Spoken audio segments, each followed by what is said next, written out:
the event, ladies and gentlemen. As you know, the United Nations General Assembly adopted a resolution in 1992 by which 22 March of each year is declared World Day for Water. Member states were invited to devote the day, as may be deemed appropriate in the national context, to organize activities related to the conservation and development of water resources. The theme that was chosen for this year World Water Day is valuing water. It is often said, and for good reason, that water is the most precious resource available on Earth.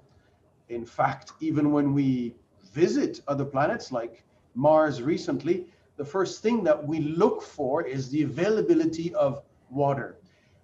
Water is a foundation for our life, cross-cutting all social, cultural, economic, and environmental services. Nevertheless, we also know that over 2 billion people do not have direct access to water. This situation is directly connected to the fact that global water use has increased by a factor of 6 over the past 100 years and continues to grow steadily at a rate of about 1% per year as a result of increasing population, economic development, and shifting consumption patterns. Safe drinking water and sanitation are recognized as basic human rights, but presently 3 out of 10 people do not have access to safe drinking water. And we also know that 6 out of 10 people do not have access to safely managed sanitation services. Climate change, as has already been mentioned, has also further exacerbated this challenge. And it is estimated that by 2050, climate change will cause a 10% decline in freshwater availability, affecting 685 million people.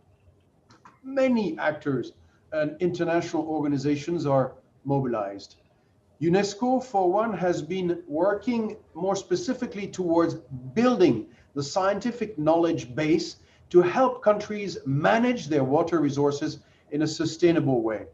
This is our mandate through our Intergovernmental Hydrological Program, through the development of the UN-wide World Water Development Report, and also through numerous centers and chairs on water around the world. Let me just go into a little more detail. First of all, you should know that UNESCO's Intergovernmental Hydrological Program that I just mentioned is the only intergovernmental program of the United Nations system devoted to water research and management, as well as related education and capacity development. The IHP started out in 1975. It stimulates and encourages hydrological research and assists member states in training activities. The program focuses on a number of thematic areas. I just would like to mention 3.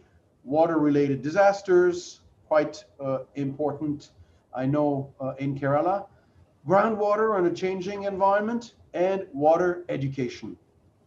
In the year 2000, UNESCO also established the World Water Assessment Program in response to a call from the UN Commission on Sustainable Development to produce a UN system-wide periodic global overview of the status of water, including both quantity and quality, use and management of freshwater resources. Since then, a new World Water Development Report has been released each year on a different theme, on or near World Water Day, to provide decision makers with the tools to formulate and implement sustainable water policies. This year's UN World Water Development Report, which is released today, is entitled Valuing Water, in line, obviously, with the theme for this year. It assesses the current status and challenges to the valuation of water across different sectors and perspectives, and identifies ways in which valuation can be promoted as a tool to help improve its management and achieve global sustainable development. Methodologies and approaches to the valuation of water are described through 5 interrelated perspectives, and these are complemented with experiences from different global regions opportunities to reconcile multiple values of water through integrated and approaches to governance and financing mechanisms, and prospects to address knowledge, research, and capacity needs. I don't want to say more on the report, but I invite you, of course, to read it. It is available very easily online. Another global program of UNESCO that I want to mention today is our Megacities Alliance for Water and Climate. By 2030, which is technically the end of the Sustainable Development Goals, over 1 billion people will live in approximately 100 very large cities around the world, and 60% of the world's population will live in urban areas. That is why, back in 2015, 5 years ago, UNESCO launched this Megacities Alliance for Water and Climate with the aim to provide an international cooperation forum for dialogue on water to help megacities adapt to and mitigate the effects of climate change.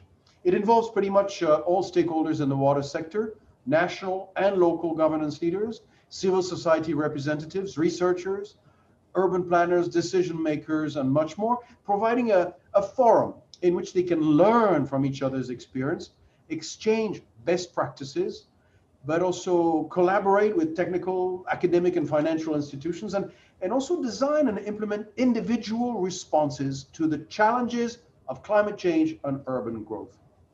At the national level, I also want to mention here that UNESCO New Delhi collaborates with the National Institute of Urban Affairs, and we are currently working on a framework for sustainable and holistic water management of Indian cities through integrated urban water management. In addition, in partnership again with the National Institute of Urban Affairs, but also the advisory firm OCTU ESG, we have launched a new initiative on blue financing with the purpose of working towards better understanding the financial risks and challenges in the water sector and facilitating the movement of capital towards the sector. Finally, and to engage with children, UNESCO New Delhi launched last September H2O, a program on water developed in partnership with the National Mission for Clean Ganga, the United Schools Organization of India, the Toons Media Group, and also Water Digest. The aim of this initiative is to encourage school children to actively offer their creative contribution to water issues in India. An artistic platform was provided to the school students so that they could submit creative stories after being trained in script writing, character sketching, and storyboarding. Since its launch in September of last year, more than 17,000 students from 43 schools across India have been engaged in this initiative. And today, on the occasion of World Water Day, 3 short animation films, which are the result of this effort, and will be launched. And that's when we will showcase the 3 winners. All in all, UNESCO believes that by working together, we can identify solutions to help us build a sustainable and prosperous world without leaving anyone behind. I therefore look forward to the input from this symposium and its concrete suggestions. Thank you very much.